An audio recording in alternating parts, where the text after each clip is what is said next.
August 1944. France was burning under the summer sun, and the German High Command was watching its maps with growing dread. Red and blue pins were being pulled out faster than clerks could replace them. Every day brought new reports of towns lost, roads cut, units surrounded. General George S. Patton's Third Army was not advancing so much as exploding forward, ripping across the French countryside in a way German planners had never anticipated. Defensive lines drawn carefully on paper simply dissolved when confronted by Patton's speed. What terrified Berlin wasn't just how fast the Americans were moving, but how little time there was to react. Entire German divisions were being swallowed whole. Supply depots were overrun before they could be evacuated. Communications broke down as headquarters found themselves leapfrogged by American spearheads that seemed to appear out of nowhere. The front was no longer a line. It was a series of fires spreading in every direction. Something had to be done. Something dramatic. Something powerful enough to smash the American momentum and buy time. So the Germans made a desperate choice.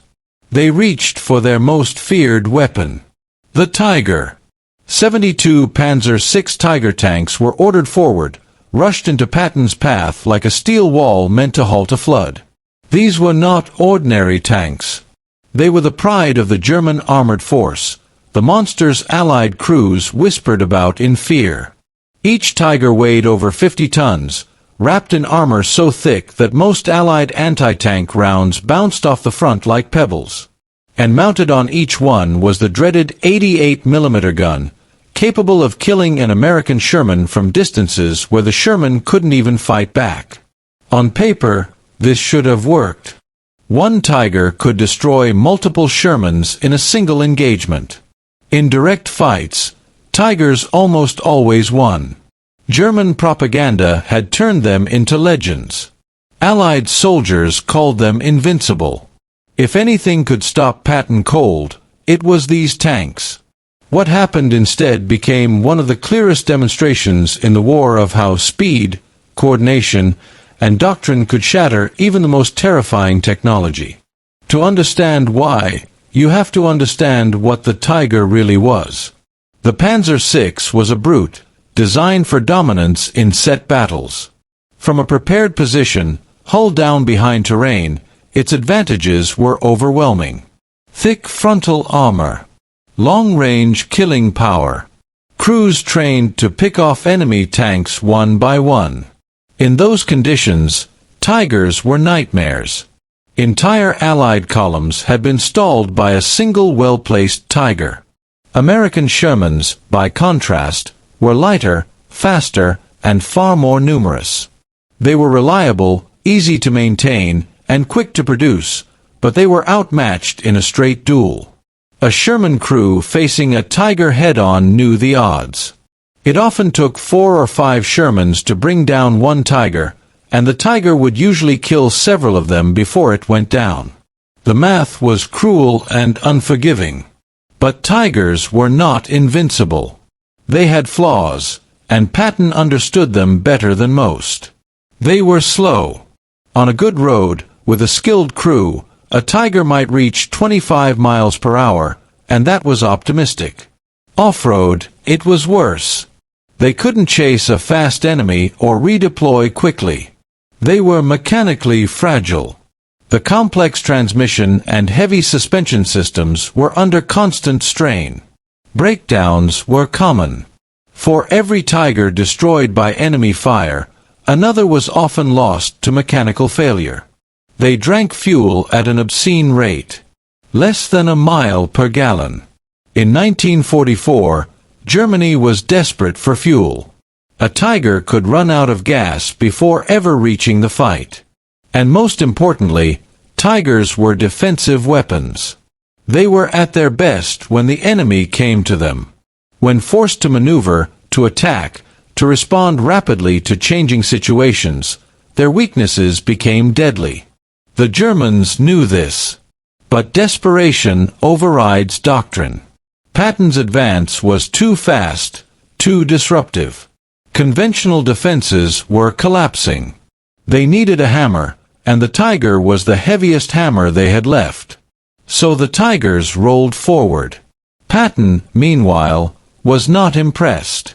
Unlike many Allied commanders who feared Tigers and planned cautiously around them, Patton had studied German armor doctrine extensively. He respected the Tiger's power, but he didn't mythologize it.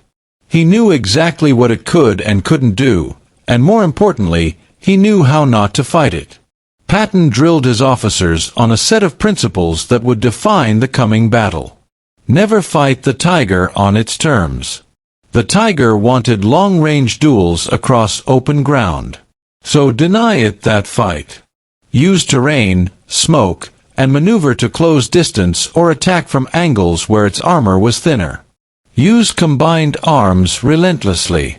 Tigers were terrifying against tanks alone, but they were vulnerable to artillery, aircraft, and infantry anti-tank weapons. Hit them with everything at once. Attack their logistics. Tigers were maintenance nightmares. Find their fuel trucks, their ammo dumps, their repair units. Force them to move and they would destroy themselves. Never stop moving. Tigers thrived against static opponents. Movement forced them to reposition, break down, lose cohesion. And finally, accept casualties. Patton understood a brutal truth. Avoiding Tigers cost time, and time favored the Germans. Losing tanks was painful. Losing momentum was fatal. These ideas were not theoretical. They were drilled into commanders, rehearsed in exercises, and enforced in battle. Tank commanders were not allowed to freeze when Tigers appeared. Artillery officers were trained to respond within minutes. Fighter bombers were placed on priority alert. Patton's army didn't wait for Tigers. It hunted them. Late August 1944, the trap was set. German intelligence identified Patton's likely routes of advance. Tigers were dug into textbook defensive positions, hull down behind ridgelines and terrain features.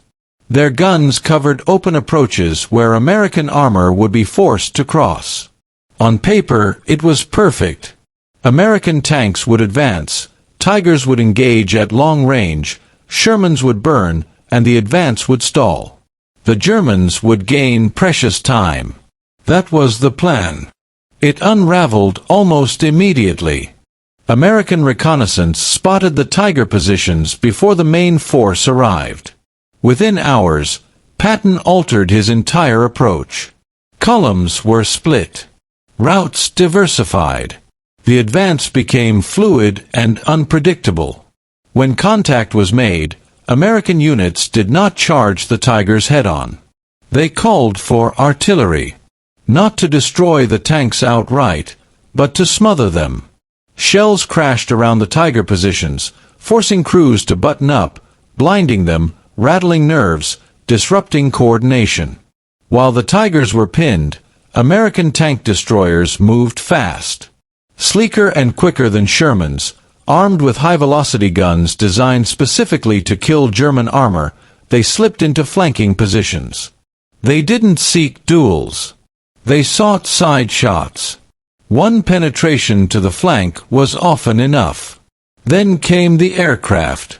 P-47 Thunderbolts roared overhead, diving through flak with rockets and bombs. Direct hits were rare, but they didn't need to be common. Tracks were smashed. Engines were damaged. Crews were forced to abandon positions. And the psychological effect was devastating. And through it all, Patton's main force kept moving. Sherman's did not stop to duel Tigers. They pushed past them, bypassed them, seized objectives beyond the Tiger positions. This was chaos for the German crews. Tigers were not designed to fight enemies who refused to stay in front of them. The first losses weren't heroic last stands. They were quiet failures. One Tiger threw a track while repositioning under artillery fire. Immobilized, It was abandoned before American troops even arrived. Another ran out of fuel.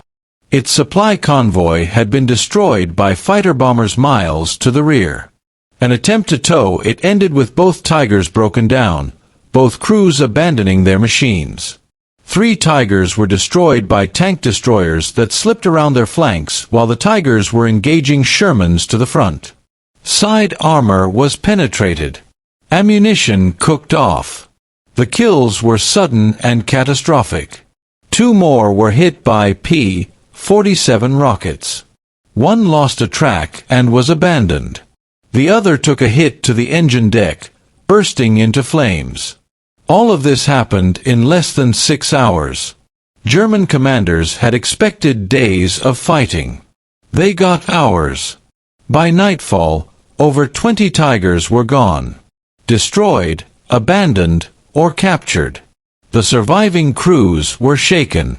They had gone into battle expecting dominance. Instead, they were under constant attack from artillery, aircraft, and fast-moving ground forces that never gave them time to recover. Requests for infantry support flooded German headquarters. Requests for air cover followed. But Patton's advance had shattered German command and control. Messages were delayed. Units were cut off. Tigers meant to anchor a coordinated defense were fighting alone. The second day was worse. Before dawn, American artillery pounded known Tiger positions. Tank destroyers moved into ambush sites under cover of darkness.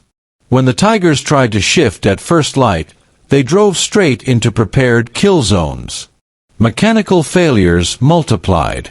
The constant stress of movement and combat broke transmissions and engines. Tigers that might have been formidable from static positions died simply trying to relocate. By the end of the second day, German commanders knew the truth. The Tiger deployment had failed. Not because the tanks were bad, but because they were being used against an enemy who refused to fight the battle they were built for. On the third day, orders came to withdraw. Retreat was no salvation. Tigers pulling back faced the same problems that had destroyed them in combat. They were slow. American units were fast. Tank destroyers caught retreating Tigers from behind, punching through thinner rear armor. Fuel ran out. Supply lines were wrecked. Crews blew up their own tanks to avoid capture. Breakdowns littered the roads.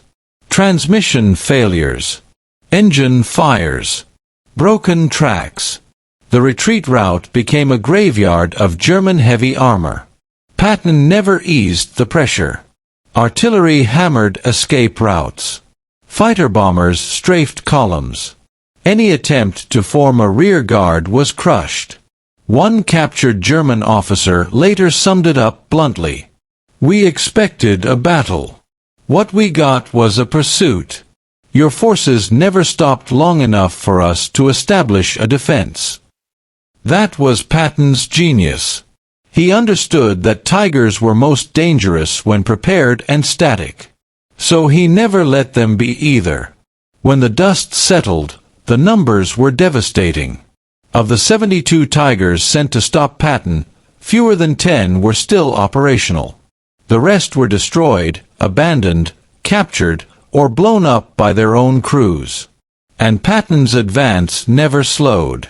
The myth of the invincible Tiger died not in a single dramatic clash, but in a series of relentless, coordinated blows that never gave it a chance to shine. The lesson went far beyond tanks. Superior technology does not guarantee victory. The Tiger was better than the Sherman in almost every technical sense. But war is not a contest of specifications. It is a contest of systems. Tactics beat technology. Combined arms overwhelmed individual superiority. Speed mattered more than firepower. Logistics decided whether weapons could even fight. Morale collapsed when expectations of dominance were shattered. German doctrine had built the Tiger for a kind of battle that never materialized. Patton refused to fight that battle. He fought his own, on his terms. Afterward, captured German tank crews said the same thing again and again. They hadn't been defeated by better tanks. They had been defeated by everything at once. Artillery, aircraft, tank destroyers, infantry, constant movement, no pause, no relief. 72 Tigers were sent to stop Patton. Fewer than 10 survived. It wasn't luck. It wasn't a miracle. It was leadership, doctrine, and relentless pressure. The Germans brought their best weapon. Patton made sure it never mattered.